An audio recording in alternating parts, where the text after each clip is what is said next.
Time save करने की, चलिए आज हम जो पेपर करने जा रहे हैं वो 2022 मई जून वेरिएंट 22 आपका ही वेरिएंट है, ठीक है। अब पहला क्वेश्चन है, magnesium has a melting point of 650 degree centigrade and high electrical conductivity, ठीक है। अब ये कह रहे हैं explain these properties of magnesium by referring its to its structure and bonding. देखिए मेटल की तो बड़ी क्वालिटीज होती है, लेकिन इसने बोला है मेल्टिंग पॉइंट और हाई इलेक्ट्रिकल कंडक्टिविटी। बता सकते हैं मेल्टिंग पॉइंट हाई क्यों होता है? जॉइंट मेटालिक स्ट्रक्चर है, मेटालिक बॉन्डिंग स्ट्रांग है। ठीक है, आप लिखेंगे जाइंट मेटालिक स्ट्रक्चर है, strong electrostatic force of attraction between positive nucleus and delocalised electron. अच्छा, हाई इलेक्ट्रिकल कंडक्टिविटी क्यों है? क्योंकि free mobilise delocalised electron. Very good, delocalised electron है। देखिए magnesium has metallic bonding, melting point का हो गया। तो दूसरा है magnesium has strong electrostatic force of attraction, दूसरा हो गया between delocalised electron and positive nucleus. बताइए क्या इसमें इलेक्ट्रिकल कंडक्टिविटी का लिखा आपने कहीं? नहीं। तो आपको लिखना, अच्छा ये लिखा तो है डीलोकलाइज्ड इलेक्ट्रॉन। आसान, आप क्लास में है?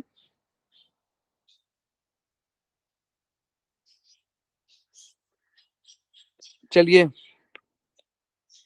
क्या आप अली से आप मार्किंग स्कीम खोल सकते हैं इसकी? ये से मैं खोल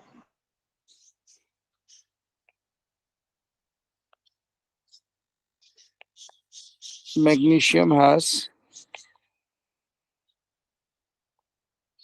डीलोकलाइज्ड इलेक्ट्रॉन।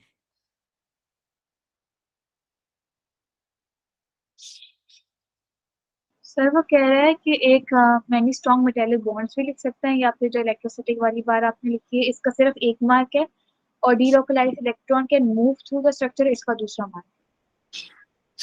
ठीक है, तो इसमें इलेक्ट्रोस्टैटिक फोर्स ऑफ अट्रैक्शन नहीं लिखा हुआ। लिखा हुआ है, लेकिन वो और मेटालिक बॉन्डिंग को एक ही मार्क दिया हुआ है। ठीक है, अच्छा अगर मैग्नीशियम हैज डीलोकलाइज्ड इलेक्ट्रॉन, आप क्या समझते हैं 2 नंबर मिल जाएंगे इसमें? सर मूव, हाँ मिल जाएंगे, लेकिन वो अगर डीलोकलाइज्ड इलेक्ट्रॉन की मूवमेंट की बात करें तो ज्यादा बेटर है, सेफ साइड। अच्छा, डीलोकलाइज्ड इलेक्ट्रॉन का मतलब लोकलाइज्ड और डीलोकलाइज्ड में क्या फर्क होता है? लोकलाइज स्टिल होते हैं और डीलोकलाइज मूव कर सकते तो हैं। डीलोकलाइज्ड में मतलब ये आ गया ना कि मूविंग है। हाँ सही सही सही है। सही है बेटे, क्या कहती हैं लीजिए, सही है, आगे बढ़े। जी जी सर। अच्छा अगला क्वेश्चन है, देखें when magnesium is heated in air, magnesium oxide is the major product, smaller amount of magnesium nitride are also made. जाहिर सी बात है हवा में नाइट्रोजन भी तो है। Calculate the oxidation number of magnesium and for the nitrogen species in Mg3N2 to complete table 1.1।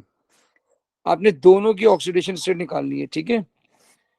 चलिए पहली बात करते हैं मैग्नीशियम नाइट्राइड की। बताइए मैग्नीशियम नाइट्राइड मेटल है नॉन, मैग्नीशियम नाइट्राइड में जो नाइट्रोजन है वो मेटल है कि नॉन मेटल है? Non metal. मैं उल्टा बोल गया, बताइए जो मैग्नीशियम है वो मेटल है? जी। ठीक है, तो nitrogen plus metal, nitrogen is -3, nitrogen plus metal, nitrogen is +3। आप मेरी बात समझ रहे हैं? बात समझ नहीं आ रही है? सर मतलब अगर ज्यादा इलेक्ट्रोनेगेटिव नॉन मेटल के साथ कनेक्टेड है जैसे फ्लोरीन, तो उसके बाद +3 हो जाएगा। जी जी जी, ठीक है। अगर हम इस चीज को हटा भी देते हैं, तो अगर हम इस चीज को हटा देते हैं, नाइट्रोजन प्लस मेटल -3 को हटा भी देते हैं, तो आइए मैग्नीशियम नाइट्राइड की ऑक्सीडेशन स्टेट निकालते हैं, ठीक है। इसमें आपने किसकी निकालनी है? मैग्नीशियम की, ठीक है। Let's suppose nitrogen is -3,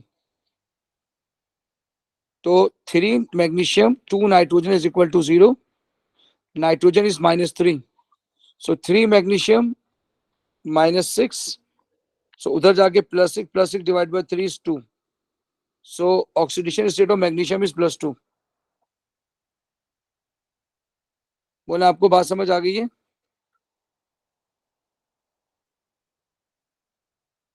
ji sir. जी अच्छा, सर। अब नाइट्रोजन निकालनी है, ठीक है, गौर से सुन लेना, इस तरह का पहला सवाल कभी नहीं आया है। हाँ, दूसरे सिलेबस में आया हुआ है, ओसीआर में आता है, एडेक्सल में आता है, यहाँ आईबी में आता है, यहाँ फर्स्ट टाइम ऐसा आया है। अब आपने मैग्नीशियम Mg3n2 में नाइट्रोजन की निकालनी है, तो डेफिनेटली आप +2 रखेंगे और निकाल लेंगे, ठीक है। अब यहाँ आपने मैग्नीशियम की +2 रखी, तो देख लें वैसे ही आपकी नाइट्रोजन की क्या आ रही है, -3। क्या आपको मेरी बात समझ आ रही है? जी सर। ठीक है, 1 नंबर का क्वेश्चन था, इतना ज्यादा वो भी नहीं था। अब ये कह रहे हैं कि अब आप ये बताइए, जो मैग्नीशियम और नाइट्रोजन का रिएक्शन है, ये रिडॉक्स रिएक्शन है कि कौन सा रिएक्शन है, ठीक है। तो यहाँ देखिए मैग्नीशियम 0 है, और यहाँ आपने कहा मैग्नीशियम +3 है, मैग्नीशियम +2 है, यहाँ मैग्नीशियम 0 है, इधर मैग्नीशियम +2 है।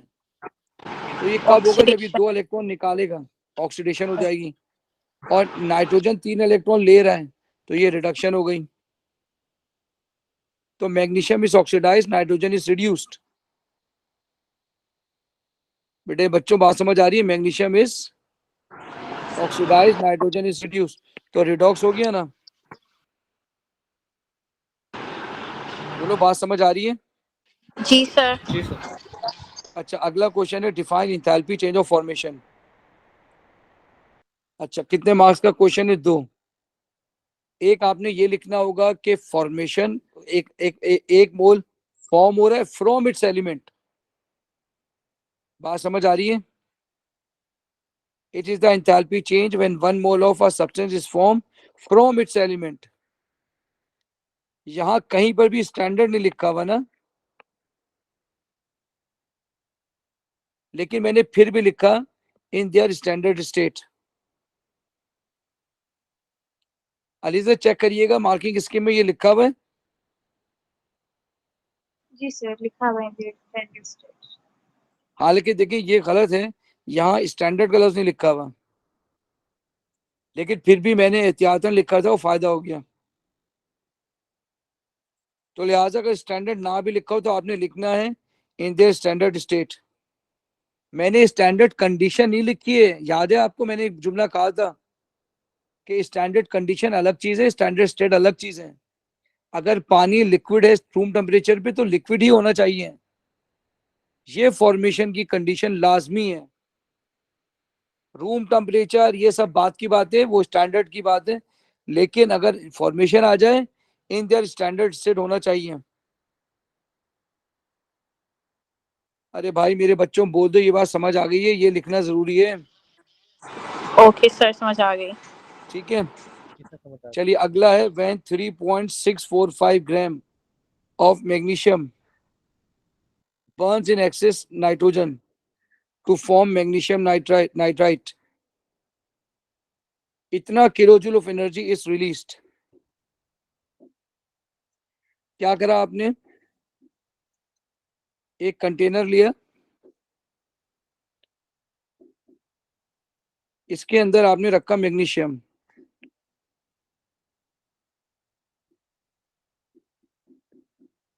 इसके अंदर से ऑक्सीजन निकाल दी,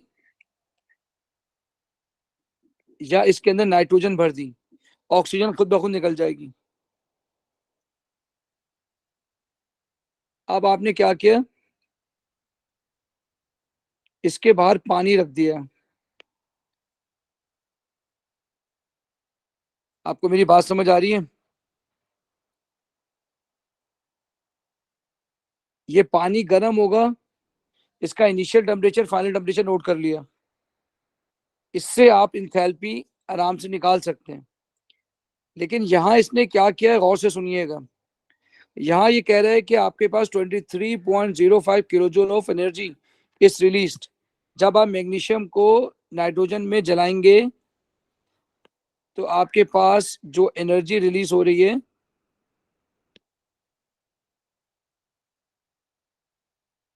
वो 23.05 किलो जूल एनर्जी है। Calculate the enthalpy change of form, delta H F निकालना है। ठीक है, पहला स्टेप है, अगर आपके पास मैग्नीशियम का मास दिया हुआ है उसको आप निकालेंगे उस ग्राम से मोल। आपने मैग्नीशियम का मास लिखा 3.645 और मैग्नीशियम का ए आर लिख दिया 24.3। जब आपने इसको डिवाइड किया तो आपके पास आंसर आ गया 0.15 मोल। अब आपने क्या करना है, इसका मोल रेशियो लेना है जो 3:1 है। मैग्नीशियम के मोल से मैग्नीशियम नाइट्राइड के मोल ले लिए, मैग्नीशियम के मोल से मैग्नीशियम नाइट्राइड के मोल ले लिए। आपके पास आ गया 0.05 मोल 1:3 के रेशियो के हिसाब से। फिर आपने देखा यहाँ डेल्टा जो एनर्जी दी हुई है क्यू वो दी हुई है 23.05। अगर ये नहीं दी हुई होती तो जैसे मैंने पानी पे रख के निकाला था वैसे निकालनी पड़ती। इसने दी हुई है 23.05 तो आपने डायरेक्ट 23.05 रखा और इस मोल से डिवाइड कर दिया।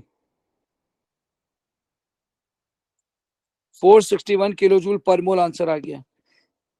बेटा इसका आंसर चेक कर लेना, यही है। जी सर यही है, और उसने साइन दिया हुआ है बस। साइन दिया हुआ है, फॉर्मेशन में कैसा साइन, प्लस लिखा हुआ है उसने, सर माइनस लिखा हुआ है। माइनस लिखा हुआ है। अच्छा ठीक है, रिलीज लिखा है ना, रिलीज्ड, तो बेटा रिलीज में माइनस आना चाहिए। मैंने आपको कल भी बताया था कि जब भी डेल्टा निकालते हैं क्यू के साथ साइन नहीं आता, डेल्टा के साथ साइन आता है। -461 किलो जूल पर मोल है। मेरे बच्चों बात समझ आ रही है? जी सर। अगर आपने माइनस का साइन नहीं लगाया ना आपके मार्क्स कट जाएंगे क्योंकि रिलीज लिखा है ऊपर। चलिए क्वेश्चन नंबर 2। क्वेश्चन नंबर 2 में कह रहा है radium is an element found in group 2, crystalline solid है रूम टेम्परेचर पे, कंडक्ट इलेक्ट्रिसिटी। उसके बाद radium chloride has a melting point of 900 degree centigrade and soluble in water. बताइए लेटेस्ट स्ट्रक्चर क्या है इसका। मेल्टिंग पॉइंट आपको लग रहा है हाई है, बोले बेटा ग्रुप 2 है। ग्रुप 2 की कौन सी बॉन्डिंग होती है बेटे? सही सर आयोनिक होती है। आयनिक होती है, तो डेफिनेटली जाइंट आयनिक क्रिस्टल लेटिस होगा क्योंकि हाई मेल्टिंग पॉइंट है ना, और सॉल्युबल भी है वाटर में। अब ये कह रहे हैं गौर से सुनिएगा, draw a dot and cross diagram to show the arrangement of outer electrons in radium chloride. मेरे बच्चों मेरी बात सुनो, बोलो रेडियम कौन से ग्रुप में है? ग्रुप 2। ग्रुप 2 में है। क्या इसके इलेक्ट्रॉन बता सकते हो कितने?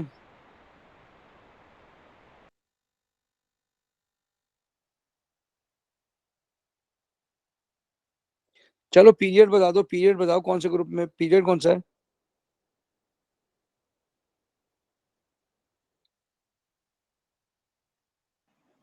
Sir please. 7 है, क्या बेटा? आखिरी वाले पीरियड में ना 7। 7 सर पीरियड में। 88 इलेक्ट्रॉन्स। अब 88 इलेक्ट्रॉन कौन बनाएगा भाई?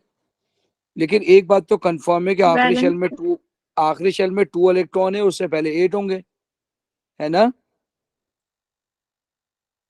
जी यही सर। है ना बेटा? अच्छा, अब क्लोरीन के आखिरी शेल में कितने इलेक्ट्रॉन होते हैं? 7। तो आपने यहाँ दिखाया क्लोरीन क्रॉस रेडियम ये कर दिया। अब मैंने दो डायग्राम बनाई है। अगर ये दो इलेक्ट्रॉन चले जाते हैं तो पीछे 8 इलेक्ट्रॉन बचते हैं ना। जी सर। तो मैंने 8 इलेक्ट्रॉन यहाँ दिखाए, एक इलेक्ट्रॉन यहाँ दिखाए, एक इलेक्ट्रॉन यहाँ दिखाया। इसने 2 इलेक्ट्रॉन दिए तो इस पे +2। इन दोनों ने एक एक इलेक्ट्रॉन लिया तो -1 -1। क्या आपको मेरी बात समझ आ रही है? Yes sir. जी सर। इस पर -1, इस पर -1। अब दूसरा ऑप्शन ये मैंने ये दिखाया नीचे कि अगर ये 2 इलेक्ट्रॉन चले गए तो ये आखिरी शेल खाली हो गया। आपको मेरी बात समझ आ रही है? ऐसा आपने ओ लेवल में कभी नहीं किया, आपने हमेशा ये वाला किया है। मैंने बच्चों को समझाने के लिए ये भी लिख दिया कि देखो इसका आखिरी शेल खाली हो गया। क्या आपको मेरी बात समझ आ रही है? जी सर।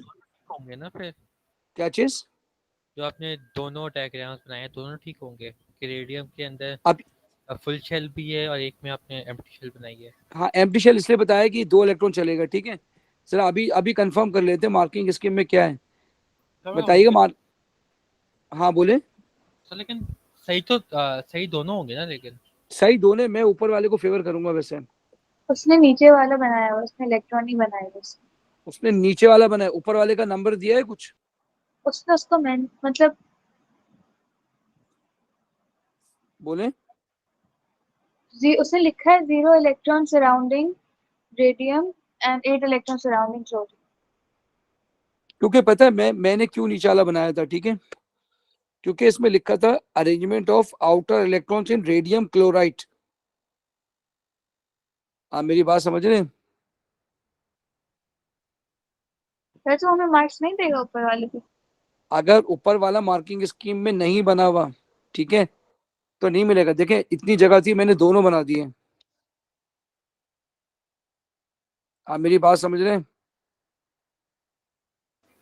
जी सर सर। और उसमें रेडियम में जो है इलेक्ट्रॉन ज्यादा है तो हम उसका वो बड़ा नहीं बनाएंगे सर्कल, सिर्फ आउटर इलेक्ट्रॉन बनाना है। तो वो कोई इश्यू तो नहीं है दोनों नहीं, से। असूलन तो साइज बड़ा है, इसको बड़ा बनाना चाहिए।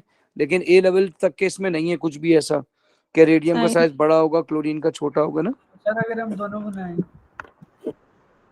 यार देखिए, मसला ये है कि देखिए मार्किंग स्कीम में ना ये लिखा है, ये नहीं है।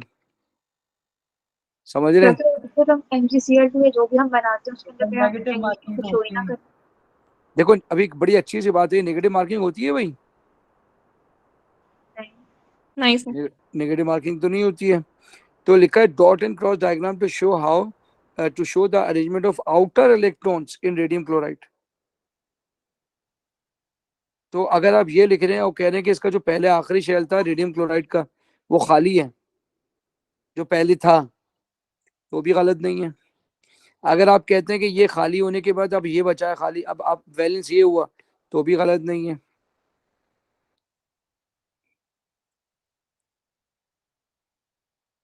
दोनों बता दिए का फर्क कितना है। आप समझ रहे हैं? जी सर। एक नंबर का सवाल है। मैं होता तो ऊपर वाला बनाता। आप मेरी बात समझ रहे हैं? और मैं 99% कह रहा हूँ आप भी ऊपर वाला ही बनाते हैं। अलीजा कौन सा बनाती हैं आप? सोमरू? ऊपर वाला, कभी भी नीचे वाला नहीं बना। कभी भी नीचे वाला नहीं, क्योंकि हमको पढ़ाया ही नहीं गया ऐसे। और यही बात और भी बहुत सी बातें मैं कहता हूँ, ठीक है। मैं ये कहता हूँ कि ये दो इलेक्ट्रॉन अलग अलग क्यों हैं। अभी तो यहाँ एक क्लोरीन था ना, अगर ये ऑक्सीजन होता और 2 इलेक्ट्रॉन ले रहा होता तो ये 2 इलेक्ट्रॉन एक साथ होंगे या एक क्रॉस के साथ होगा, एक क्रॉस का, और बहुत सारे क्वेश्चन है। लेकिन हम डिस्कस नहीं करते, बच्चा कंफ्यूज हो जाएगा ना। जी arrangement sir. Of outer electron लिखा हुआ है इसने, आउटर इलेक्ट्रॉन, तो उस हिसाब से उसने कहा है कि भाई शेल चेंज हुआ है लेकिन दिखाओ आउटर इलेक्ट्रॉन। 2022 का क्वेश्चन है बेटे। अब अगला कह रहा है रेडियम को पानी में डाला है, आप सबको मालूम है कि जब भी किसी भी ग्रुप टू के मेटल को पानी में डालते हैं तो उसका हाइड्रो ऑक्साइड बनता है। क्या आपको मेरी बात समझ आ रही है? जी सर। चलिए अगला है, identify which element radium calcium react with water at a faster rate. Suggest how the observations of each reaction would differ. Identify which element, radium or calcium, reacts with H2O at a faster rate. Suggest how the observations of each reaction would differ. बताएं, एक तरफ radium है, beryllium, magnesium, calcium, strontium, barium, radium. एक तरफ calcium है, एक तरफ radium है, ठीक है। बताइए down the group reactivity increase होती है डिक्रीज होती है? इंक्रीज होती है, ठीक है। यानी देखिए साइज बड़ा हो जाता है ना तो इलेक्ट्रॉन देना आसान हो जाता है, न्यूक्लियर अट्रैक्शन कम हो जाती है तो रिएक्टिविटी इंक्रीज होती है। तो जब भी जैसे ही पानी में आप रेडियम को डालेंगे तो भाई वो क्या होगा, उसने ऑब्जर्वेशन पूछी है ना, तो वो डिसॉल्व हो जाएगा, ठीक है। जबकि कैल्शियम डिसॉल्व नहीं होगा फौरन, ठीक है। अच्छा, जैसे ही रेडियम डालेंगे वो जल्दी के साथ डिसॉल्व होगा और उसमें से बबल्स तेजी के साथ निकलेंगे, जबकि कैल्शियम में बहुत स्लो करके निकलेंगे। क्या आपको मेरी बात समझ आ रही है? जी सर। जी सर। अगर ये ग्रुप 1 का होता तो हम ये लिखते कि मेटल मूव फॉरवर्ड। ग्रुप 1 तो पानी में बड़े खतरनाक होते हैं, ग्रुप 1 तो डालना भी नहीं चाहिए। ग्रुप 1 डालेंगे ना बड़ा एक्सप्लोसिव होता है। मैंने कल ही बताया था मेरे ख्याल में आपको ना, शुरू के 3 मेटल बताए थे, आखिर के 3 को तो सोच सकते हैं। देखें, लिथियम, सोडियम, पोटाशियम, ये तो लैब के अंदर इजाजत है कि आप रख सकते हैं। लिथियम, सोडियम, रुबीडियम, सीशियम और फ्रेंशियम तो सारा इमेजिनरी है। फ्रेंशियम तो इतना रिएक्टिव होता है कि समंदर में डाल देंगे समंदर बाहर आ जाएगा। कंप्यूटराइज्ड कर सकते हैं विजुअल, वैसे नहीं कर सकते। ये एक तो है तो होता ही रेयर है। क्या आपको मेरी बात समझ आ गई है बेटा? जी सर। अब अगला क्वेश्चन है, suggest why these reactions occur at different rate. अब वो सारी की बातें जो मैंने आपको एक्सप्लेन की थी वो यहाँ लिखी हैं। देखो पहला पॉइंट तो ये है कि down the group 2 shell increases, shielding increases, nuclear distance of valence shell increases, ionization energy increases, removal of electron become easier, reactivity increases। बताएं, आपको याद है मैंने एटॉमिक स्ट्रक्चर में बोला था कि वो कौन से पार्टिकल हैं जिनके कम या ज्यादा होने से रिएक्टिविटी कम या ज्यादा हो जाती है, और मैंने आपसे पूछा था न्यूट्रॉन और आपने आंसर कहा था नहीं। याद है आपको? बताइए वो कौन से सब एटॉमिक पार्टिकल हैं जिनके ज्यादा या कम होने से रिएक्टिविटी फर्क होता है बेटा? सर इलेक्ट्रॉन, क्योंकि वो रिएक्ट करते हैं। इलेक्ट्रॉन रिएक्ट करते हैं, ठीक है। तो suggest why these reactions occur at different rate. Aliza से इसका आंसर चेक करिएगा, कुछ एक चीज मिसिंग तो नहीं है इसमें। Down the group shell increases, shielding increases, nuclear distance of valence shell increases, ionisation energy increases, ionisation energy decreases, removal of electron become easier, reactivity increases. क्या कह रहे हैं बेटे? सारी बातें सारी बातें लिखी, 2 नंबर के लिए कुछ ज्यादा ही लिख दी हैं, लेकिन पता नहीं है ना कि कौन सा पॉइंट होगा कौन सा पॉइंट नहीं होगा, इसलिए मैक्सिमम लिख दिए। चलिए आगे आ जाइए बेटा। अब ये कह रहे हैं one of the solution is cloudy when the reaction has finished.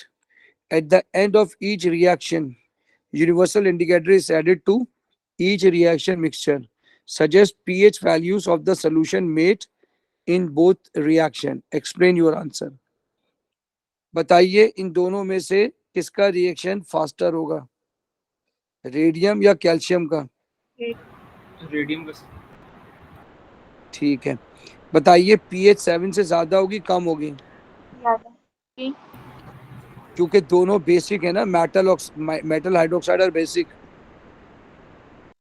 बात समझ आ रही है? जी सर। तो लिहाजा दोनों नंबर मैंने लिख दिए यहाँ पे। Metal hydroxide are form which are alkaline sir group. इसके अंदर हाँ बोले। हम ये क्यों नहीं बता रहे कि रेडियम हाइड्रोक्साइड जो है वो सॉल्युबल है तो ज्यादा OH नेगेटिव है, तो उसके अंदर वो ज्यादा पीएच वो देगा जैसे 14 तक, और कैल्शियम हाइड्रोक्साइड कुछ थोड़ी कम है। नहीं, इसलिए कंपैरिजन नहीं पूछा, गौर से देखें आप। Suggest pH value of these solution, दोनों की कंबाइंड पूछ रहा है, सही है। वरना मैं अलग अलग बता देता। सवाल का समझ के पढ़ना बेटा बहुत जरूरी है मेरे सर बच्चों। हाँ बोलो बेटा।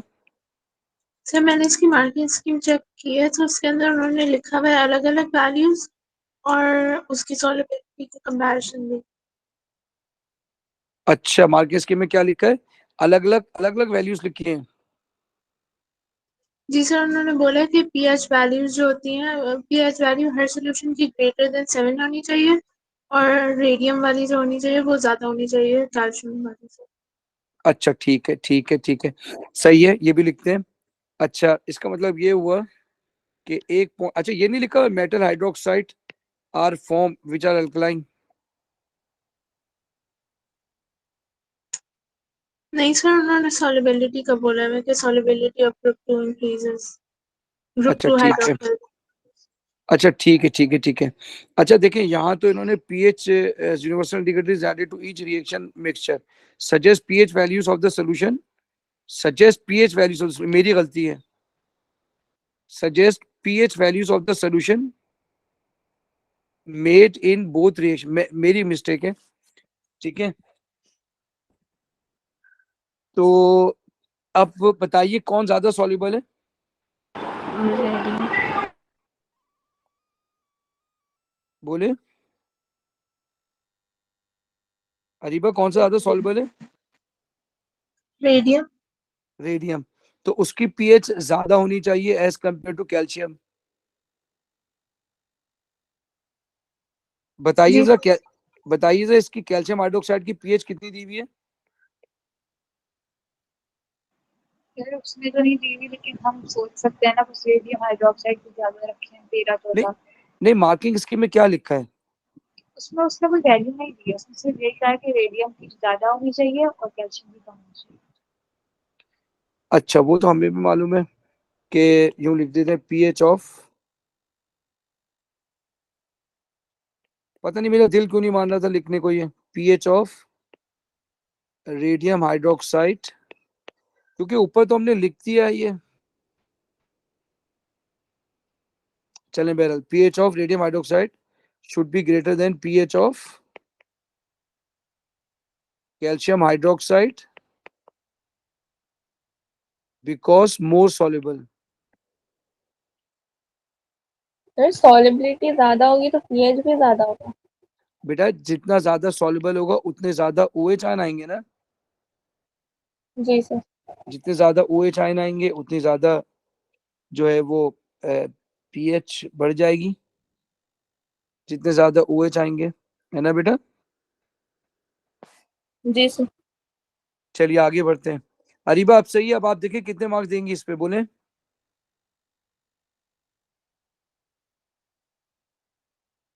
बेटे आप लोगों को पेपर देना है, मैं आप लोगों का स्टूडेंट बेस पढ़ाना चाह रहा हूँ बेटे। बताएं मुझे अरीबा, जी सर। अब आप कितने मार्क्स देंगी इस पे, आंसर पे 4 पे? क्या अब ये सही है? जी सर। बट ठीक सर है। क्या हम इसके अंदर वैल्यूज लिख सकते हैं, जैसे कैल्शियम हाइड्रोक्साइड के हम 10 लिखते हैं और रेडियम के हम 13 या कुछ लिखते हैं। अच्छा, अगर मैं आपसे कहूँ कि कैल्शियम की 10 गलत है तो फिर तो आपके मार्क्स चले जाएंगे, क्योंकि रट्टाफिकेशन तो आपके कोर्स में खाली मैग्नीशियम की है, रेडियम की नहीं है, रेडियम की किसी को भी याद नहीं होगी। सर तो वैसे उसने खुद वैल्यू मांगी है, तो फिर वैल्यू मांगी है। पीएच वैल्यू तो ना एस्टिमेट नहीं दे सकते? देखिए अगर आप देखें सबका दे सकते हैं, रेडियम का कैसे देंगे आप? आपने रेडियम तो पढ़ा ही नहीं है, रेडियो एक्टिव है। चले कैल्शियम की दे देंगे आप, लेकिन आप रेडियम की कैसे दे सकते हैं? 14 लिखेंगे क्या? तभी 14 तो नहीं होगी। पूछ रहे हैं ताकि आप हम श्योर थोड़ी इसलिए सजेस्ट पूछ रहे हैं। नहीं लिख ही नहीं सकते ना बेटे, हम कैल्शियम की लिख देंगे, रेडियम की कैसे लिखेंगे? आपको मेरी बात समझ आ रही है? सर उसने वैसे भी एस्टिमेट 7 क्या देखो बेटा, एक तो हमने लिख दिया 7 से ज्यादा है, ठीक है, और 7 से ज्यादा देखिए असूलन तो ये भी नहीं, ये भी नहीं लिखना चाहिए था कि किसकी पीएच ज्यादा है, मेरा अपना ख्याल है, लेकिन हमने सेफ साइड होने की वजह से लिखा है ये, ठीक है, मेरी बात सुनना गौर से। अब पीएच ऑफ रेडियम हाइड्रोक्साइड क्यों ज्यादा है? बिकॉज ऑफ द सॉल्युबिलिटी ज्यादा है। यही बात तो हम ऊपर लिख चुके हैं, ये लिख चुके हैं यहाँ पे, इसलिए मैंने इसको यहाँ समझा नहीं था, लेकिन बेहतर ये कि लिख लिया जाए। और जहां तक वैल्यूज की बात है, मैं नहीं समझता कि रेडियम की आप क्योंकि अगर आपने गलत लिख दी, अगर आप में श्योरिटी है कि भाई रेडियम की इतनी होगी, तो आप लिख दें। मेरे ख्याल में ऐसे ही लिखना चाहिए, किसकी ज्यादा है, सॉल्बिलिटी ज्यादा है। बोले कि आपको बात समझ आ रही है? जी सर। जी सर। ठीक है, आगे बढ़ते हैं। Sample of aqueous calcium halide contain either chloride, bromide, or iodide ion. Complete table 2.1 to describe a two-step process that could be used to identify the halide ion present. ठीक है, अच्छा जी, आपके पास है कैल्शियम क्लोराइड, ठीक है, calcium chloride, आप लेंगे calcium chloride. बताएं इसके अंदर सबसे पहले क्या डालेंगे?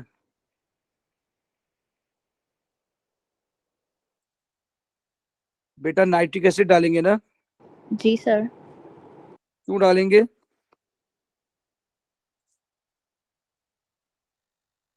टू रिमूव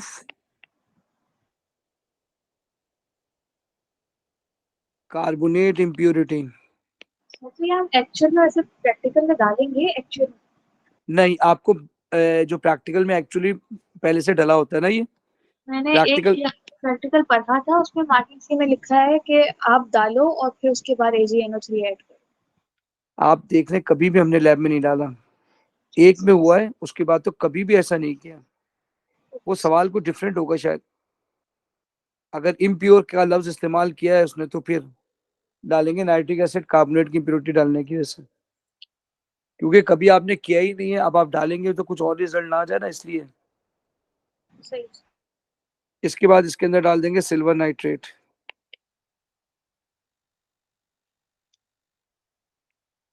ठीक है, आपके पास आ जाएगा व्हाइट पीपीटी, या आपके पास आ जाएगा क्रीम पीपीटी, या आपके पास आ जाएगा येलो पीपीटी। सही है। कंफर्म कैसे करेंगे आप? इसके अंदर क्या डालेंगे? सब में अमोनिया एक्सेस। अगर ये डिसॉल्व हो गया,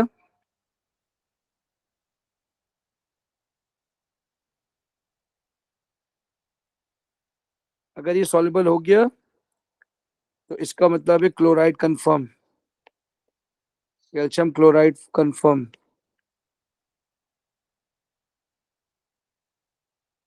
अगर ये पार्शियली सॉल्युबल हुआ,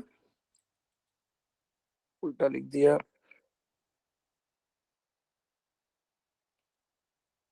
सर ऑब्जर्वेशन से हमें पार्शियल सॉल्युबल का कैसे पता लगेगा? देखें नीचे वाले पार्टिकल डिसॉल्व हो जाएंगे, सस्पेंडेड पार्टिकल डिसॉल्व हो जाएंगे, नीचे वाले पार्टिकल जो हैवी पार्टिकल होंगे वो डिसॉल्व नहीं होंगे। तो सर लेयर बन जाएगी उसकी? नहीं, लेयर नहीं बनेगी, ऊपर क्लाउड होगा और नीचे सॉलिड पार्टिकल होंगे, सॉलिड। आप जैसे डालेंगे ऊपर वाले सस्पेंडेड पार्टिकल डिसॉल्व हो जाएंगे, नीचे रहे, इसे पार्शियल सॉल्युबल कहते हैं।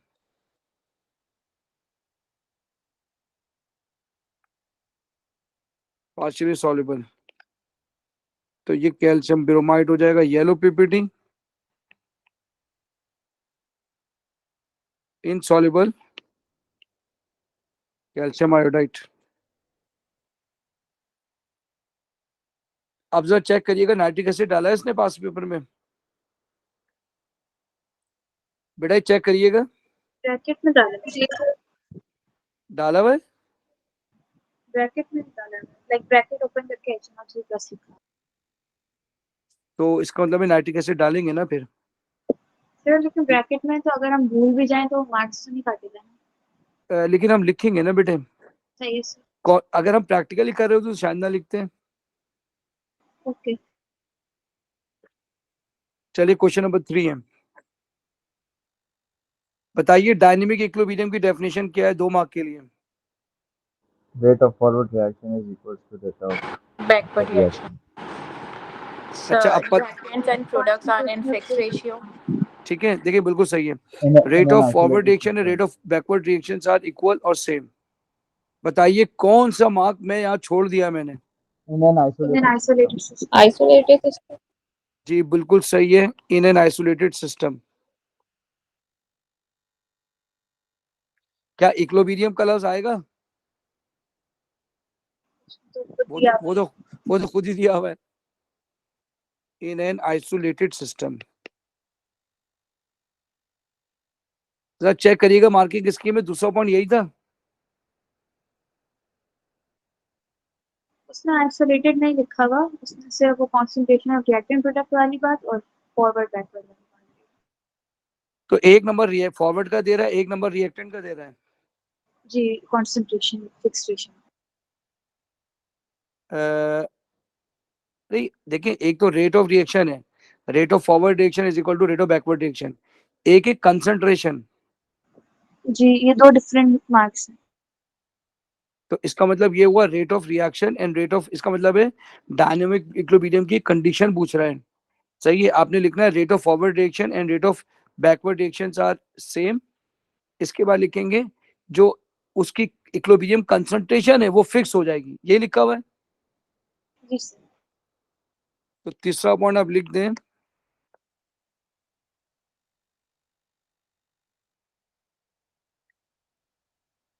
इक्विलिब्रियम concentration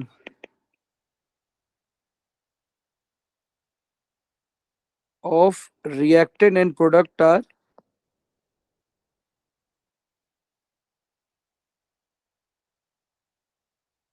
are सेम नहीं,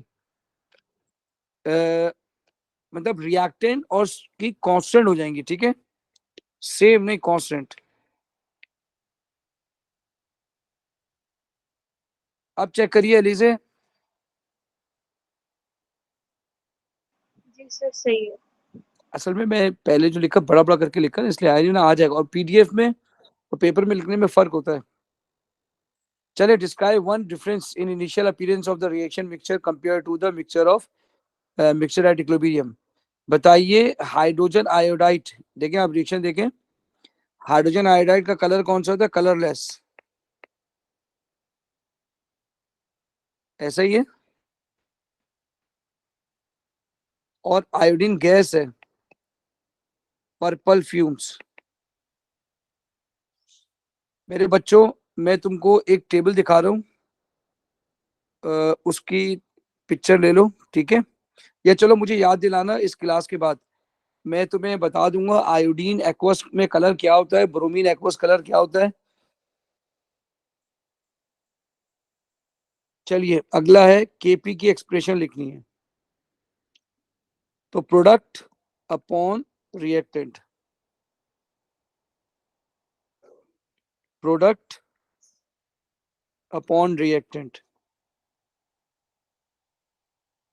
अब आपसे कह रहे हैं कि भाई at equilibrium partial pressure of HI is 86.4, calculate the amount of HI present at equilibrium. चलिए मैं सॉल्व तो करा हुआ है लेकिन मैं आपसे दोबारा पूछता हूँ, क्या इनिशियल अमाउंट दी हुई है आपको?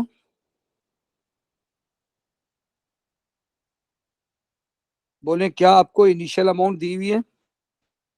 जी सर। जी दी हुई है, ये लिखी हुई इनिशियल अमाउंट, और प्रेशर दिया हुआ 100 किलो पास्कल। आपने यहाँ लिखा 0.025 इनिशियल मोल। आईए का मतलब होता है इनिशियल अमाउंट, आप पूरा लिखेंगे एग्जाम में, इनिशियल अमाउंट। अब आप क्या करेंगे, ए आर का मतलब होता है अमाउंट रिएक्टेड,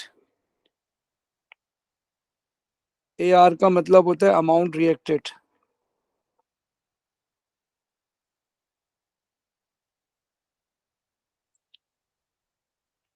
एपी का मतलब होता है अमाउंट प्रोड्यूस्ड।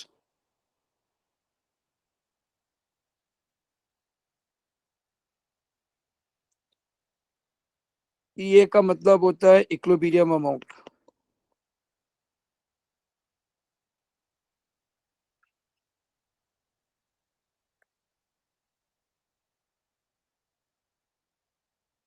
Equilibrium amount. तो बेटा आपने अमाउंट रिएक्टेड में हमेशा यहाँ क्रॉस लगाना है, और अमाउंट प्रोड्यूस में हमेशा यहाँ क्रॉस लगाना है। आपने अमाउंट रिएक्टेड में यहाँ क्रॉस लगाना है, अमाउंट प्रोड्यूस में यहाँ क्रॉस लगाना है। अब आप देखें मोल रेशियो है 2:1 का, तो इधर ए इधर ए इधर 2A लिखा। ये दोनों हमेशा माइनस होंगे, ये दोनों हमेशा प्लस होंगे। तो इसका मतलब ये हुआ, अगर इन दोनों को माइनस करेंगे तो ये आ जाएगा, इन दोनों को प्लस करेंगे तो ये आ जाएगा। बोले यहां तक की बात समझ आ गई है? जी सर। ये आपका जी सर। स्टेप 1 है, ये स्टेप 1 है। अब दूसरे स्टेप में क्या करेंगे, आप टोटल अमाउंट निकालेंगे, ये इन सब को ऐड करेंगे, तो 2A से 2A कैंसिल हो गया, 0.025 मोल आ गया। अब आप निकालेंगे partial pressure of hydrogen iodide, partial pressure of hydrogen iodide, जिसका मोल निकालने, जिसका अमाउंट निकालना है ना, जिसका अमाउंट निकालना है उसका पार्शियल प्रेशर का फॉर्मूला लिख। Partial pressure of hydrogen iodide is equal to mole of hydrogen iodide divide by total mole multiply by total pressure. Total pressure मैंने आपको स्टार्ट में दिखाया था 100 है, mole of hydrogen iodide x है, total mole आपने ये निकाला, partial pressure of hydrogen iodide 86.4, पूरी x की वैल्यू निकाली 0.0216 मोल। बोले यहां तक बात समझ आ रही है? जी sir.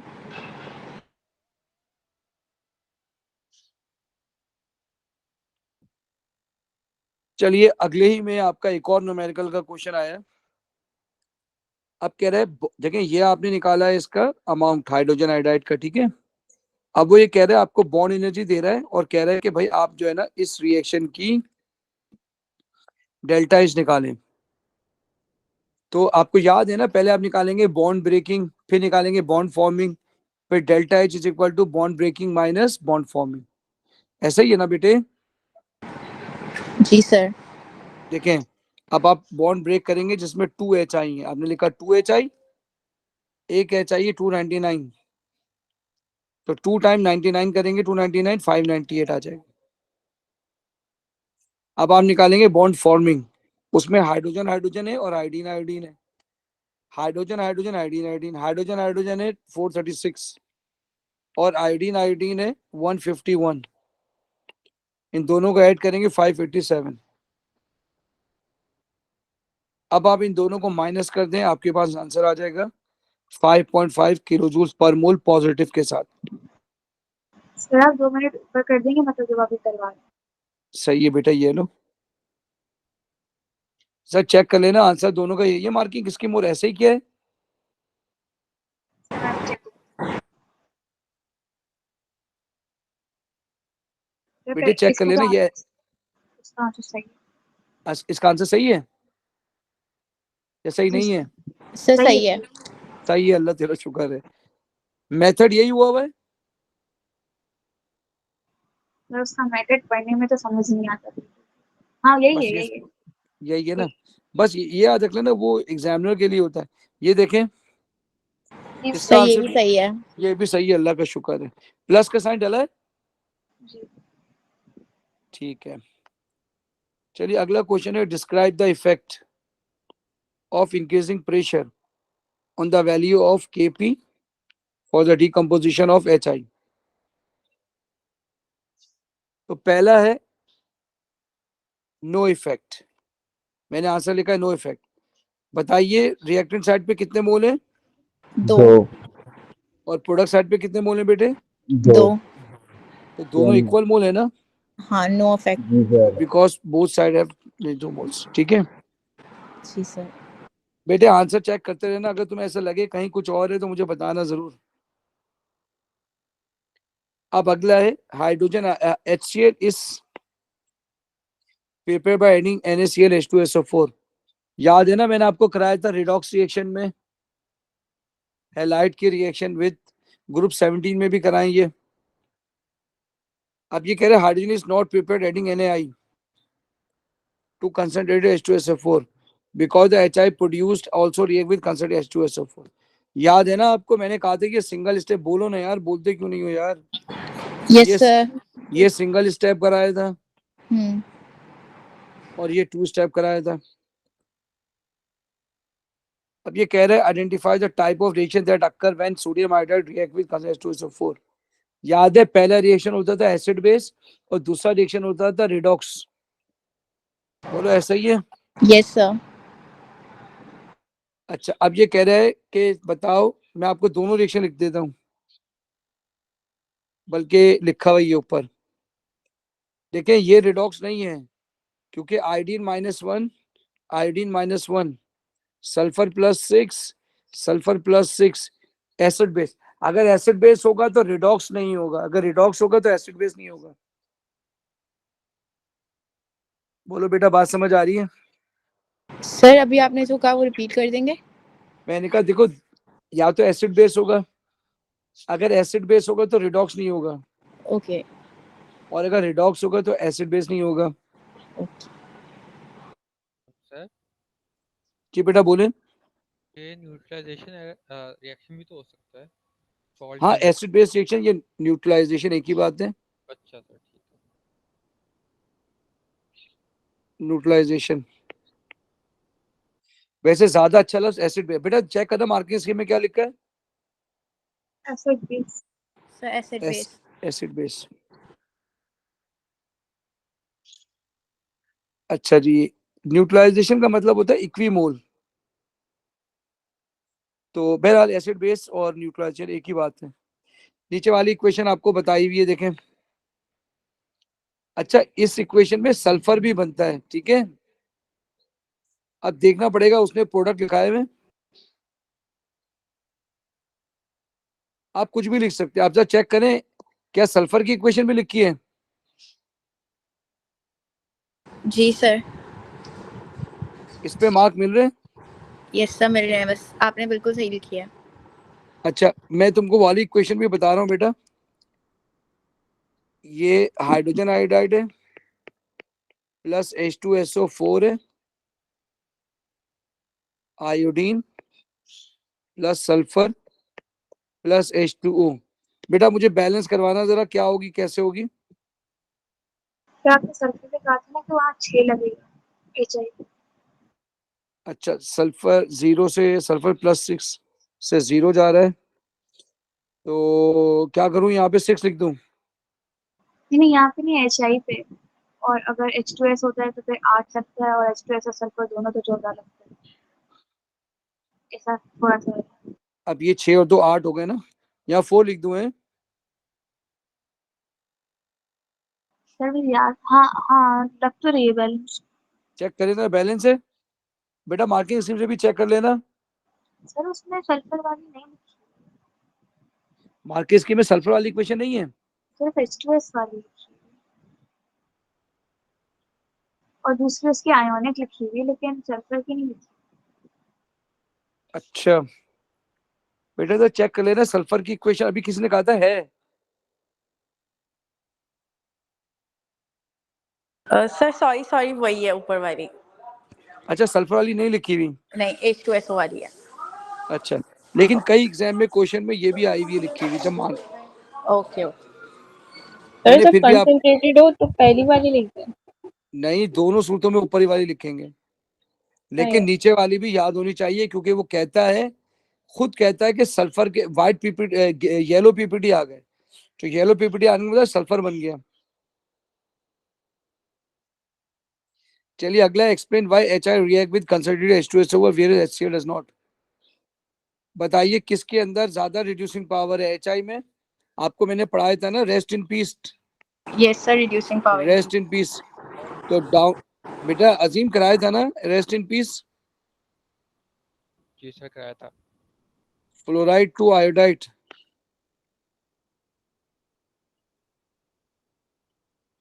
reducing power decreases। Increases sir, हाँ बोलो बेटा, डिक्रीजेस इंक्रीजेस? इंक्रीज होता है सर, रिड्यूसिंग पावर इंक्रीजेस, शाबाश पावर डिक्रीजेस। भाई, साफ लिखा है ना, rest in peace, reducing power increases.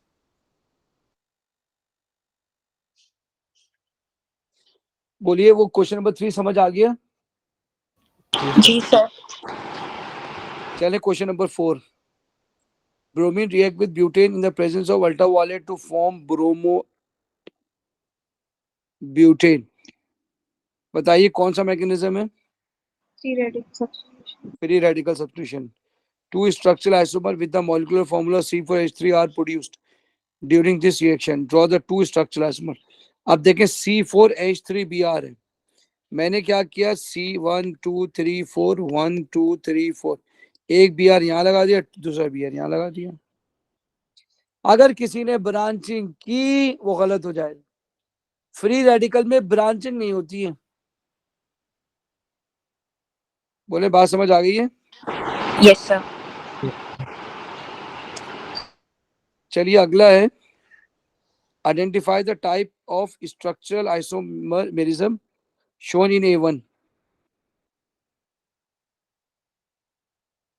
Identify the type of structural isomerism shown in A1. बताएं ये कौन से आइसोमर हैं? Position isomer sir. Positional. Positional isomer. अब देखें, अब आपके पास ये हेलोइथेन है, हेलोथेन। आपसे पूछ रहा है कि identify the chiral carbon, chiral centre. बताइए, ये रेड से मैंने आपको अलग अलग बता दिए, ये 1 2 3 4, ये चारों अलग अलग हैं, सेम है? अलग अलग। अलग अलग अलग है। अलग। तो लिहाजा ये वाला कार्बन, बीच वाला कार्बन स्टेरिक बना दिया, काइंड हो जाएगा। उसने कहा था स्टेरिक बनाना है, ठीक है बेटा? अब ये कह रहे हैं आपसे, construct equation two show the homolytic fission of this compound. बताइए कौन सी चीज निकलेगी, क्लोरीन निकलेगा, ब्रोमीन निकलेगा, हाइड्रोजन? क्लोरीन, क्लोरीन निकलेगा। आपने क्या किया, इस क्लोरीन को निकाला और इस कार्बन पे डॉट लगा दिया। सर एक बात बताएं, जब ऊपर वो बोल रहे CBr बॉन्ड इज ब्रोकन, फिर हम Cl क्यों बना रहे हैं? सही बात है, मुझे पढ़ा नहीं, दोबारा पढ़ता हूँ मैं, sorry. When halogen react in ultraviolet, homolytic fission occur and the CBr bond is broken. सही बात है, बिल्कुल सही बात है। When halogen react in the, मैंने पढ़ा नहीं होगा, ठीक है? मेरा बच्चा, बात समझ आ रही है? लेकिन जरा मार्किंग स्कीम को चेक कर लेना क्या है, ये बेमानी है यार। सर उधर भी यही लिखा है। बिहारी काटा है ना? जी उधर भी यही है। ठीक है मेरा बच्चा। तो भाई आपने उसने लिखा हुआ है ना यार, ये बेमानी है यार, बच्चों को पढ़ाते कुछ और है, पूछते कुछ और है।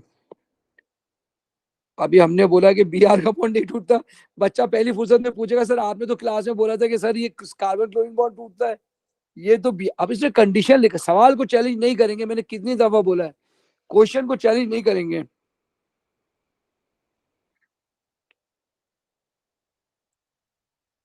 बोलो मेरे बच्चों, बात समझ आ रही है? जी सर। तो ये क्या करा मैंने, तो यहां से ये बी आर हटेगा,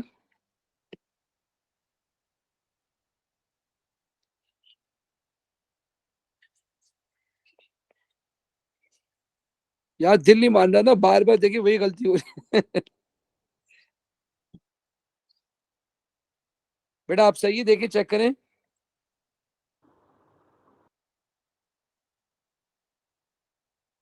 जी सर। सर बाकी वो जो डॉट आपने लगाया हुआ है वो भले हम आगे भी लगा सकते हैं ना? वो तो कोई फर्क नहीं, वो कोई फर्क नहीं है। सही सर। ठीक है, अच्छा जी, अब ये भी कटेगा फिर। आपको समझाने के लिए मैंने लिखा है ये होमोलैटिक, एक एरो इधर, एक एरो इधर। ठीक है, क्लोरीन लगा रहेगा।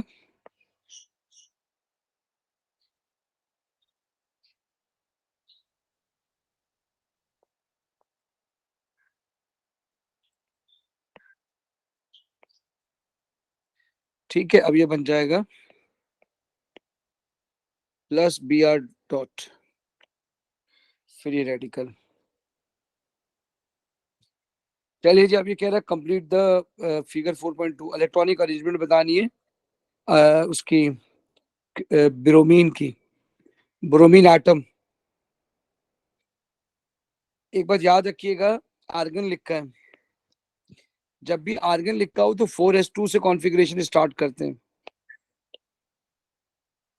ठीक है, अगर आपको समझ नहीं है तो आप पूरा लिखे, 1:2, 2:2, 2p6, 3:2, 3p6, 4:2, 3d10, 4p5। ये आर्गन में चले गया। अब 4s2 में 2 इलेक्ट्रॉन डाले, 3d में 10 डाले, 4p में 5, 1 2 1 2 3 4 5। बोलो मेरे बच्चों, बात समझ आ रही कि नहीं आ रही है? सर आ गई जी समझ। सर, आ गई। चेक कर लेना, यही है। जी सर। ये सब सवाल है। X is an addition polymer. Draw the monomer of X. अब देखें, मैंने इसकी एक टेक्निक बताई थी, वो देखें कैसे। आपने करना क्या है, इसी को पूरा दोबारा उतारें। अच्छा, जहां जहां ये डबल, जहां से ये रिंग अटैच होती है ना, यूं, इस पे डबल बॉन्ड होता है, यूं।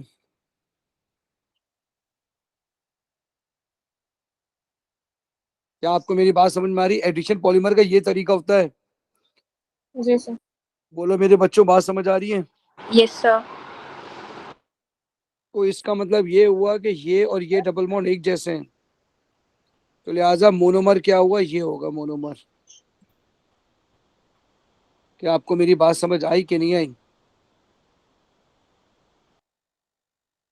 सबसे आसान तरीका यही है। यानी सर जहाँ पे ब्रैकेट है वहाँ पे डबल बॉन्ड है, एक पीछे वाले का ऊपर एक उसका अपना।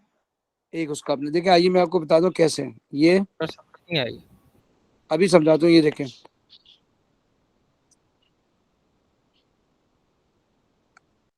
ऐसे ही है ना बेटा, बोलो ऐसे ही Yes. होता है ना। जी सर। अब मैंने आपसे कहा कि ये जो है इस पे डबल बॉन्ड बना लेंगे, ऐसे ही कहा है ना बेटा। Yes. इसका मतलब है कि ये मोनोमर होगा।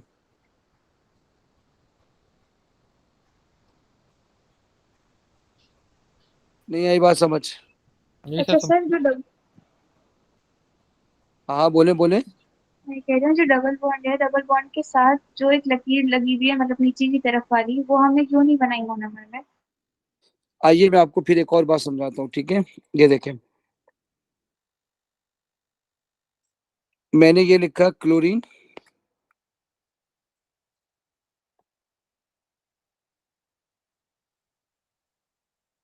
सही है। मैंने कहा कि यार ये मोनोमर है, ठीक है। अब इसी तरह का एक और ले आप,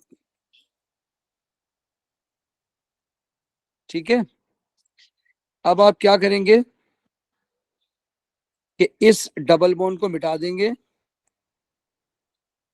ऐसे ही है ना बेटा, और जी इस सर। मॉलिक्यूल को छोड़ देंगे ऐसे। आ रही बात समझ में, नहीं आ रही है? वो लिंक है जैसे ग्लाइकोसिडिक बॉन्ड वगैरह, वो जो लिंक बनाते हैं। हाँ, अब ये देखें, ये वाला जो कार्बन है वो ये रहा, ठीक है। पहले तो ये फैसला कर लो मोनोमर के अंदर कार्बन कितने हैं। देखो, 1 1 2 3, 3 कार्बन है, तो लिहाजा आपके मोनोमर में 3 कार्बन है, 1 2 3। नहीं आ रही बात समझ में? हाँ फिर से। मैं एक बार और कराता हूँ दूसरे तरीके से, मुझे मालूम है नहीं आई है बहुत से बच्चों को। सर थर्ड वाले को लेफ्ट साइड पे भी तो बना सकते हैं। हाँ, कुछ भी बना सकते। देखिए, मैं आपको इसी सवाल को सही है। बच्चों के तरीके से कराऊंगा ना, वो आ जाएगा आपके समझ में। ये एक कंपाउंड है, ठीक है, ये मोनोमर है, इसकी नंबरिंग दी है मैंने 1 2 3। अब इसको पॉलीमराइज करना है, ठीक है। ये एक और आया, ये एक और आया। अब होता क्या है, मैंने कहा था ये बॉन्ड टूटता है और जुड़ जाता है इससे, ये बॉन्ड टूटता है, जुड़ जाता है इससे। अब ये आगे जुड़ेगा, ये आगे जुड़ेगा। नहीं आई बात समझ में? बोलो बेटा, बात समझ आई नहीं आई? हाँ फिर से। आ गई सर। ये इससे जोड़ो, आगे सर। बात समझ में आ गई? आइए, मैंने जो नीचे बनाया उससे सॉल्व करके दिखाता हूँ। ये देखें, मैंने कहा डबल बॉन्ड यहाँ होगा, डबल बॉन्ड यहाँ होगा, ठीक है। फिर मैंने देखे ये पूरा, ये शायद ये ज्यादा आसान है, ये उतारा पूरा, फिर ये डबल बॉन्ड बनाया, फिर ये स्ट्रक्चर बना दिया, फिर ये डबल बना, ये स्ट्रक्चर बना दिया। फिर मैंने कहा देखो ये रिपीटिंग यूनिट है। मेरे ख्याल में ज्यादा समझाऊंगा तो बिल्कुल भी समझ में नहीं आएगा, जो आया वो भी निकल जाएगा। बोले यहाँ तक सही है? जी। जी सर। बस बेसिक चीज ये कि ये डबल बॉन्ड है, ये डबल बॉन्ड है, बस।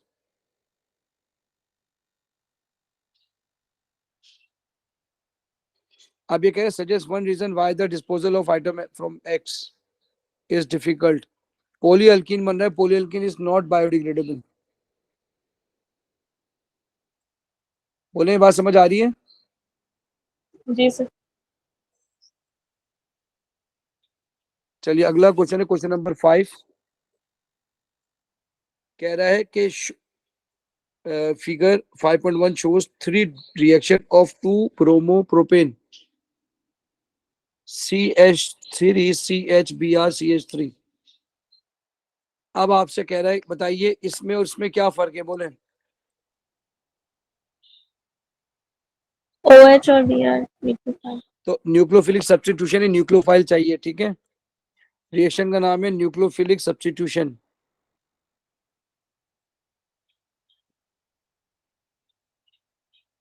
न्यूक्लियोफिलिक सब्स्टिट्यूशन, मैकेनिज्म का नाम है न्यूक्लियोफिलिक सब्स्टिट्यूशन। Br हटेगा, OH आएगा, सही है। जी सर। तो कौन से रिएजेंट होंगे? पानी तो डालने से रहे हम, हमें डालना पड़ेगा खाली पानी के साथ NaOH। NaOH डालने से हाइड्रोलिसिस तेज हो जाती है, पानी डालेंगे ना तो बहुत स्लो रिएक्शन होगा। अब बताइए इन दोनों में क्या फर्क है? NH2 का NH2 आएगा। तो Br जाएगा, NH2 आएगा, न्यूक्लियोफिलिक सब्स्टिट्यूशन अगेन।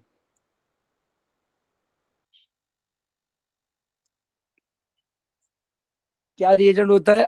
इथेनॉल के अंदर अमोनिया डालें और उसको गर्म कर दें। बोले बात समझ आ रही है? जी सर। अगला है सोडियम हाइड्रोक्साइड और इथेनॉल। सर ये एलिमिनेशन नहीं है? ये वाला एलिमिनेशन है, बिल्कुल एलिमिनेशन है, क्योंकि Br जा रहा है बस, ऐड नहीं होगा और डबल। डबल बॉन्ड आ रहा है, एलिमिनेशन है। तो एलिमिनेशन करना हो तो बताइए, क्या मैंने NaOH इथेनॉल सही लिखा है? जी सर। जब भी हैलोजन को हटा के डबल बॉन्ड लाना हो तो NaOH, और अगर पानी को हटाना हो तो हीट कर देंगे, H2SO4 डाल के हीट कर देंगे, कोई भी डिहाइड्रेटिंग एजेंट डाल देंगे। इसीलिए मैंने यहाँ डिहाइड्रेशन नहीं लिखा, एलिमिनेशन लिखा है। बोले बात समझ आ गई है? जी सर। अरे यार नीचे पूछा होता है इसने सारा कुछ, ठीक है। सर उसमें NaOH के अंदर हीट अंडर रिफ्लक्स नहीं लिखा हुआ, क्यों? किसकी बात कर रही है? पहले वाले की। कर ले तो भी मसला नहीं है, ना करें तो भी कोई मसला नहीं है। सही है हीट सर। अंडर रिफ्लक्स इसलिए नहीं लिखा क्योंकि आप मुझे खुद बताइए, अगर वो कुछ भी नहीं किया, हीट करा है उसने? हीट में नहीं लिखा उसमें। अगर हीट अंडर रिफ्लक्स लिखा, शायद इसलिए नहीं लिखा क्योंकि ये जो अल्कोहल है ना OH, ये उड़ जाएगा शायद, इसलिए हीट नहीं कर रहा। वरना लिख देते। हाँ लेकिन मुझे बात सुनिए, ये ब्रोमीन में, ब्रोमीन और इसका रिएक्शन डाल सकते हैं, नहीं भी डाल सकते, इतना बड़ा इशू नहीं है, ओके सर। नहीं लिखते, सर ठीक है। हाँ बोले। जो आपने कहा था कि पहले एक वाले मिनट रुकना, में एक मिनट रुकना, जब अल्कोहल रिएक्टेंट में हो ना तो हीट अंडर रिफ्लक्स लिखो। क्या मेरी बात समझ में आ रही है? जी सर।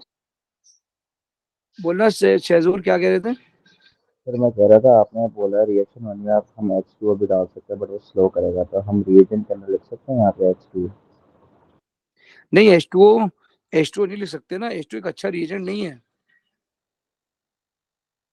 सर बट H, करता तो है ना रिएक्शन। मतलब डाल तो सकते हैं, अगर एक रिएक्शन 50 साल में हो रहा है, अगर तुमसे को पूछे जाए रस लगाना है, रस का इक्वेशन लिखो, तो आप लिखेंगे आयरन प्लस वाटर, 10 साल में लगेगा रस्ट।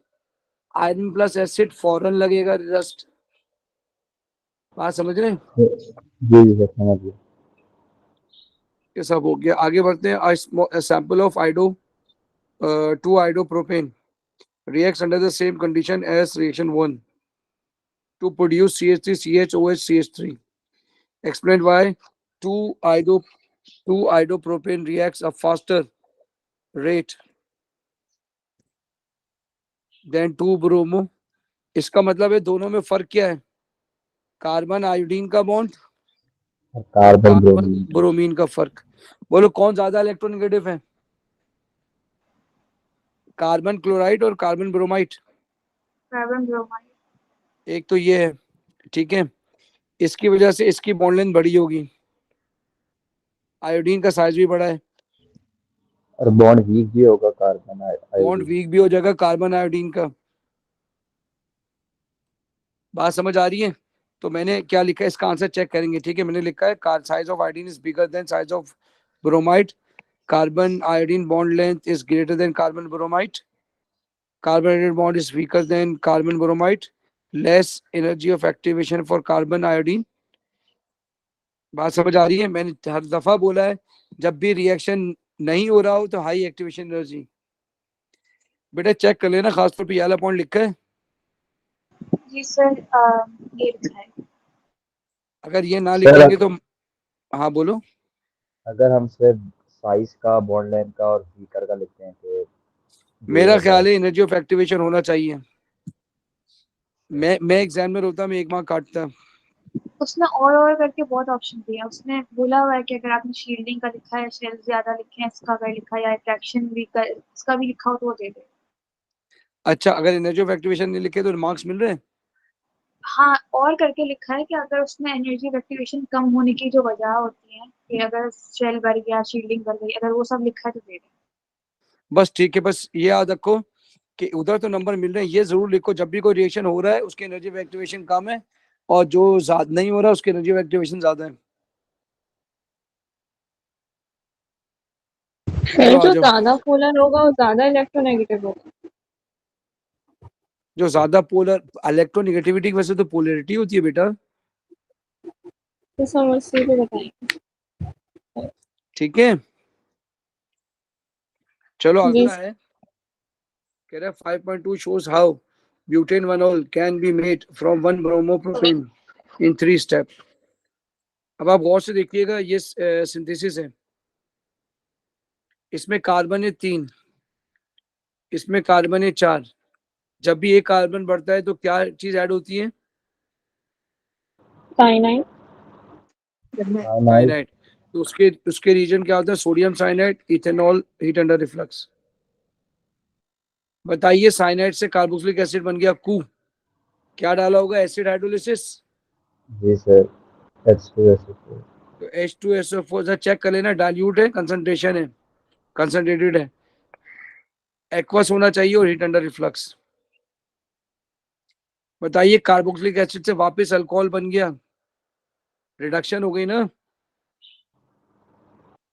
कार्बोक्सिलिक एसिड जी के लिए सर। सिर्फ यही रीजन यूज, कार्बोक्सिलिक एसिड के लिए सिर्फ यही यूज करेंगे। अगर यहाँ डिस्टिलेशन लिखी होती तो एल्डिहाइड बनाते, अदरवाइज यही लिखेंगे बेटे। इसका नाम है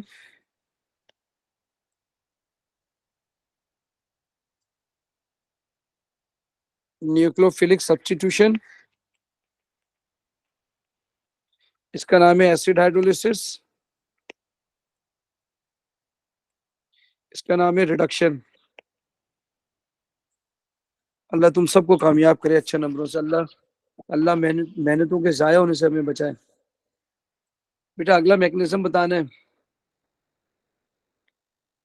मैकेनिज्म बताना है। ऊपर वाला तो सवाल था ही नहीं, मैंने खुद किया है, 2 मार्क का क्वेश्चन है, ठीक है। मैंने ये लोन पेयर बनाया, नेगेटिव चार्ज दिखाया और लोन पेयर से दिखाया, इसकी डायपोल दिखा दी,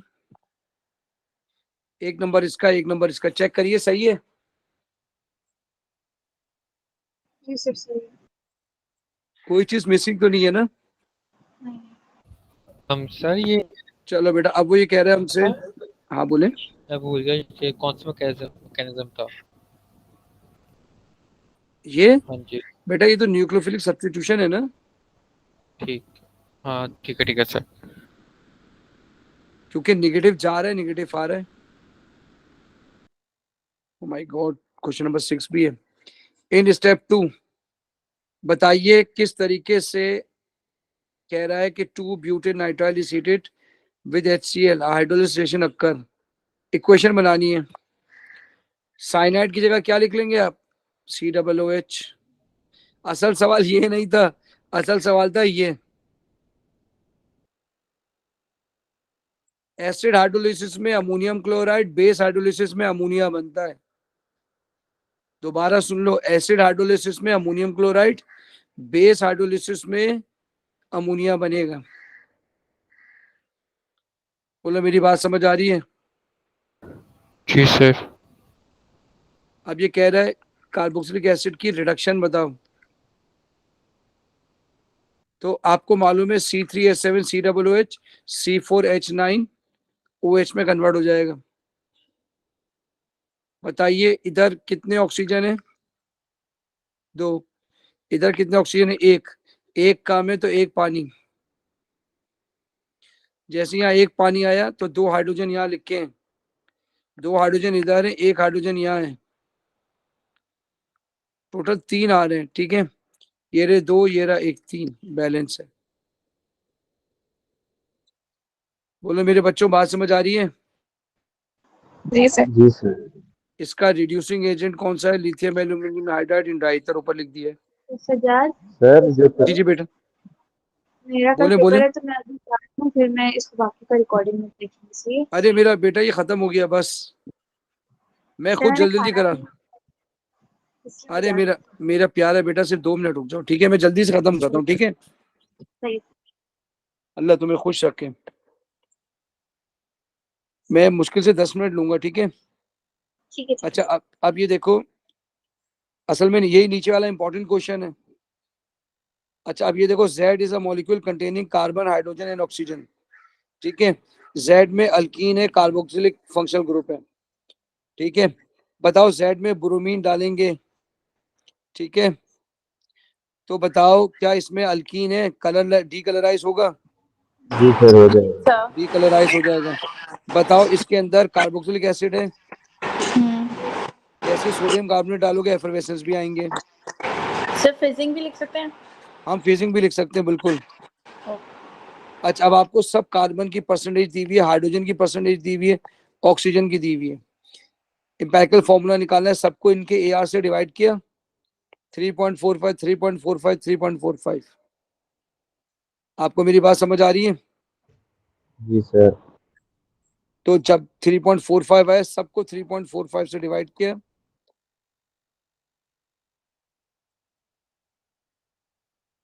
1 आया। मैंने यहाँ DI लिख दी, जब भी अगर 0.5 आ जाए तो 2 से मल्टीप्लाई करो, 0.25 आ जाए 4 से मल्टीप्लाई करो, 0.33 आ जाए 3 से मल्टीप्लाई करो, 0.125 आ जाए तो 8 से मल्टीप्लाई करो। ये DI इंपॉर्टेंट है। बस ये वाला सवाल है जिसकी वजह से अली से मैंने आपको रोका है। सोमरो, मैंने आपको इस वजह से रोका है बेटे। आपको आवाज आ रही है? जी जी सर, शुक्रिया सर। देखो बेटा, देखो बेटा, आपके पास CHO आ गया, ठीक है। बताओ इसका एम्पिरिकल फॉर्मूला मास कितना आ रहा है? 29। 29 आ रहा है। बताओ ये 116 आ रहा है, 116 के बराबर में एक छोटी सी पीक आ रही है। तो हमने पढ़ा था एक होती है M+ पीक, एक होती है M+1 पीक। शेजूर, बात समझ आ रही है? एक होती है M+ पीक, एक होती है M+1 पीक। जी सर। तो हमने यहाँ से MR लिखा 116, सर 116 जो डिवाइड छोटी बाय, जो क्या छोटी बेटा? होगी वो M+1, जो छोटी होगी वो M+1 की होगी। वो M+, जाहिर सी बात है, देखो छोटी है और एक ज्यादा है, ठीक। तो तुमने 4 निकाला, 4 से मल्टीप्लाई करके मॉलिक्यूलर फॉर्मूला निकाल दिया। मुझे आपने उसको ही क्यों लिया सिर्फ 117 बेटा वो तो 116? 117 तो एक ज्यादा है ना, वो तो M+1 की पीक हो सकती है, हमेशा NMR में M+1 की पीक आती है ना। तो और हम M+ छोटी, को लेते हैं। हाँ बेटा, M को लेते हैं, M+1 को नहीं लेते हैं। ये बहुत छोटी पीक है, इसको लेंगे। बेटा बात समझ आ गई है? जी अच्छा, अब ये आखिरी पूछ रहा है आपसे, 45 और 71 के फ्रेगमेंट बताओ। तो जब मुझे मालूम चल गया कार्बोक्सिलिक एसिड है, तो जब मैंने कार्बोक्सिलिक एसिड ऊपर बताया, उसने कार्बोक्सिलिक एसिड है बोला था ना बेटा, कार्बोक्सिलिक एसिड है। जी सर, और अल्कीन है, दोनों तो बताया। आपने पहली फुस में COOH निकाला, उसका 45 निकल आया। फिर इसने कहा था अल्कीन भी है, तो आपने इसके साथ अल्कीन भी लगाया, तो खुद ब खुद 71 आ गया। क्या आपको मेरी ये बात समझ आ रही है? तो आपने ट्रायल एरर कर करके देखा होगा। जी बिल्कुल बिल्कुल, मैंने नीचे स्ट्रक्चर, पहले स्ट्रक्चर बनाए, बाद में मैं ऊपर गया हूँ। आइए आइए, अगर आप नहीं, दोबारा कैलकुलेटर, बता दो। आप कैलकुलेटर निकाल के रखिए और मुझे बोले और फिर सवाल खत्म हो जाए। बताइए ये कितना है, इसका MR बताएं कितना है? 45। बेटा कैलकुलेटर लेके बैठे, 2 मिनट में सॉल्व हो जाएगा, सर एग्जाम में भी 45। अब मैं लिखता हूँ CH2, अब बोले कितना हो रहा है? 47। 47। 47 तो चाहिए नहीं, 71 चाहिए, इसका मतलब है डबल बॉन्ड होगा। अब निकालो बेटा।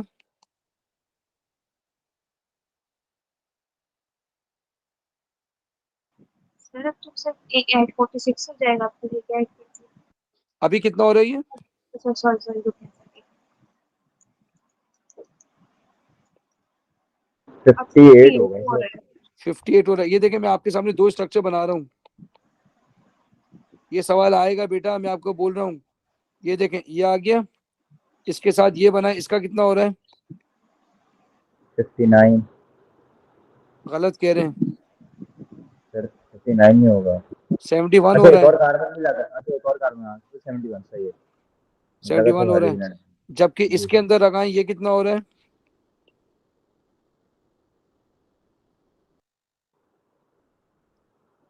इसमें दो और हाइड्रोजन वो आ जाएंगे, तो दो इसका ज्यादा हो मतलब है जाएंगे। 2 हाइड्रोजन हटेंगे, 73। 2 हाइड्रोजन हटते हैं जिसका अंदर डबल बॉन्ड आता है, इसीलिए ये स्ट्रक्चर सही है। क्या आपको मेरी बात समझ आ गई? इससे मैंने ये स्ट्रक्चर, आयला आपको बात समझ आई है? जी सर, सर हमें बना के देखना है। बना के नहीं देखना, ये तो यही पता चल गया था। नहीं तो एमआर कैलकुलेट करके। हाँ ना बेटा, बेटा COOH फिर double bond C double bond और ये